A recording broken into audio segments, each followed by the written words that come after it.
Pessoal, nessa aula nós vamos começar a falar a respeito de temperatura. E a temperatura existem três escalas principais para a gente poder trabalhar. A primeira delas, e a mais comum, é o que a gente chama de graus Celsius. O grau Celsius é muito comum para nós no nosso dia a dia. Ela é uma temperatura aonde aparece, por exemplo, nos fornos, aparece nos termômetros, aparece bastante para gente. Até aparece no jornal, onde fala 30 graus Celsius. Já em outros países, a temperatura que nós temos como sendo de origem, eles utilizam o Fahrenheit, que a gente usa como sendo grau Fahrenheit, que a gente tem que é o grau Celsius e grau Fahrenheit. E na ciência e aonde a gente vai estudar bastante, também aparece aí o nosso amigo Kelvin. E o Kelvin é o que eu coloco como sendo K maiúsculo. Até tem uma relação entre as temperaturas de uma para outra. Por exemplo, a gente pode pegar o da água. Se eu pegar a temperatura da água, H2O, eu posso relacionar a temperatura de ebulição com a temperatura de fusão. Se a gente pegar, por exemplo, qual é a temperatura de fusão da água? Como assim, professor? É a temperatura que ela vai fundir, vai passar do estado sólido para o estado líquido. Ó, vou desenhar como se fosse um termômetro. Lembrando que um termômetro nada mais é, se a gente pegar um termômetro, nada mais é do que se a gente desenhar desse jeito aqui, ela tem uma pontinha de metal. Essa pontinha de metal, dentro do termômetro, tem lá um tubinho dentro desse termômetro. E dentro desse tubinho tem um líquido dentro. E esse líquido dentro, conforme você aumenta a temperatura, ele vai subindo gradativamente. Então, se a gente coloca uma escala no termômetro e aquece o líquido que nós temos aqui dentro, a gente tem um termômetro, um medidor de temperatura em relação aqui ao comprimento de quanto que o líquido lá dentro vai dilatar em relação à escala. Então, o que nós precisamos ter para ter um termômetro? Nós precisamos ter uma escala e nós precisamos ter um líquido que varia conforme a temperatura. Tanto se a temperatura aumentar, ele sobe, e se a temperatura descer, ele vai descer consequentemente. Pessoal, se a gente pegar um termômetro, o líquido que vai aqui dentro, pode ser álcool, aí eles colocam ali um tingimento no álcool, pode ser um mercúrio, pode ser até outras substâncias que ocorra a dilatação com a temperatura. Mas se a gente pegar as temperaturas que nós colocamos em graus Celsius, voltando aqui para a água, a temperatura de mudança de fase do estado sólido para o estado líquido, que a gente chama de fusão, nós chamamos essa temperatura de fusão, que é o 0 graus Celsius. 0 graus Celsius. Pessoal, C maiúsculo, tá? Não pode confundir aqui. Enquanto que a temperatura de ebulição, que é aquela temperatura onde entra em ebulição, ou em temperatura de vaporização, nós chamamos de 100 graus Celsius, que são as nossas referências do grau Celsius. Se a gente fosse transformar essas temperaturas para Fahrenheit, em Fahrenheit, nós vamos colocar aqui, temperatura de fusão e ter temperatura de ebulição. E tanto faz se eu vou do estado sólido para o estado líquido, vou colocar aqui estado sólido, estado líquido e vapor. Se eu for do sólido para o líquido, a temperatura de fusão vai ser 0 graus Celsius. E se eu for do estado líquido para o estado sólido, também vai ser 0 graus Celsius. Então, se eu colocar um cubinho de gelo, uma forminha de gelo dentro da geladeira para solidificar, ela vai manter lá 0 graus Celsius até 100% do gelo solidificar. E o mesmo tem aqui, se a gente colocar em relação ao Kelvin. O Kelvin, aqui a gente tem que é a temperatura que nós podemos até chamar de temperatura absoluta. Já explico o porquê. E toma bastante cuidado, hein? O grau Fahrenheit, grau Celsius, e Kelvin não tem grau. Então toma bastante cuidado com isso daí.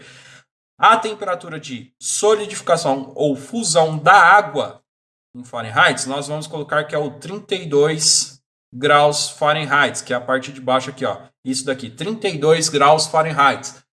Enquanto que a temperatura de ebulição da água em Fahrenheit é o 212 graus Fahrenheit.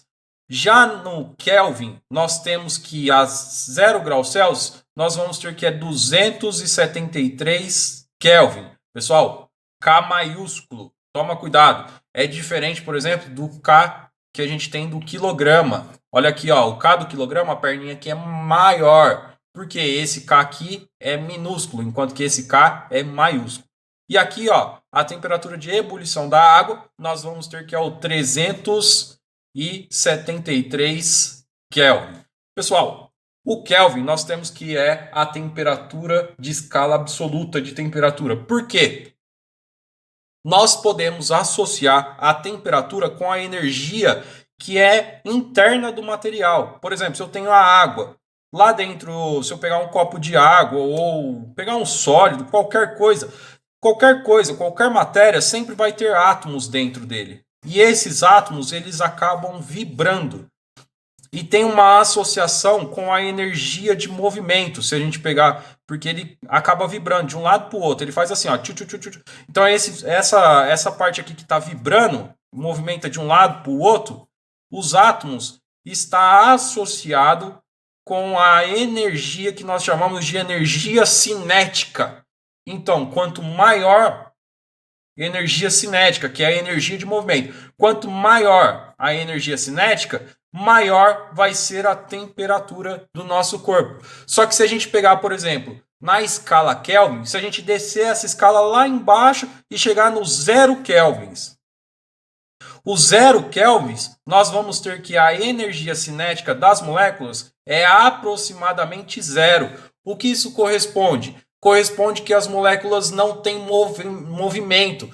Se não tem movimento, a 0 Kelvin, as moléculas estão paradas. Então, por isso, nós associamos com a energia cinética e chamamos de temperatura absoluta. E, pessoal, lá em 0 Kelvin, os átomos estão estagnados, praticamente parados, sem movimento, sem vibração. Então, a gente coloca como sendo 0 Kelvin. Pessoal, não existe nenhuma temperatura abaixo de 0 Kelvin no planeta. E olha só, pessoal, a gente tem que tomar bastante cuidado com o quente e o frio. Por exemplo, se a gente pegar o 0 graus Celsius, é quente ou é frio? Ué, professor, é frio. Tá 0 graus Celsius. Então, mas pega o 0 graus Celsius em comparação ao Alasca. Tá quente ou tá frio? Ah, professor, aí tá quente, porque se a gente pegar o Alasca, a gente tem que ir lá é menos 32 graus Celsius. Menos 32 graus Celsius para 0 graus Celsius, o zero tá quente. Agora vamos pegar 30 graus Celsius. Eu tenho um dia que tá muito sol e tá 30 graus Celsius. Ou 35 graus Celsius. Essa temperatura aqui é quente ou é frio? Ah, professor, essa temperatura aqui é quente. Não, então, uma palavrinha que eu gosto muito de usar na física é o depende. Depende do quê? Depende do referencial. Porque olha só, se a gente pegar essa temperatura em relação ao deserto do Saara, que a gente tem que é 50 graus Celsius, aí essa temperatura aqui não é tão quente quanto essa daqui. A gente pode até falar que ela é fria em relação ao deserto do Saara. Então, sempre que a gente falar relacionar as temperaturas aqui, a gente pode falar sempre depende. As temperaturas dependem do referencial. Sempre vai ser desse jeito, pessoal. Não podemos confundir com as nossas referências. Agora, pessoal, imagina que eu tenho numa sala. Eu estou lá numa sala, tranquilo e calmo, e eu tenho um cubinho de gelo dentro dessa sala. Em cima de uma mesa. Está lá um cubinho de gelo em cima da mesa. O gelo vai começar a derreter. Quando derreter, a temperatura da água vai ali, com o passar do tempo, vai ficar igual à temperatura da sala. Então, se a gente tem aqui dentro, ó, a temperatura da água e fora a temperatura da sala, quando as duas temperaturas se igualarem, nós vamos chamar que o gelo derreteu, aquela coisa toda, tal. Quando as duas temperaturas são iguais, a gente fala que entrou em equilíbrio térmico. Então a gente coloca como sendo o equilíbrio toda vez que as temperaturas forem iguais. Então tomem bastante cuidado na hora de fazerem os exercícios.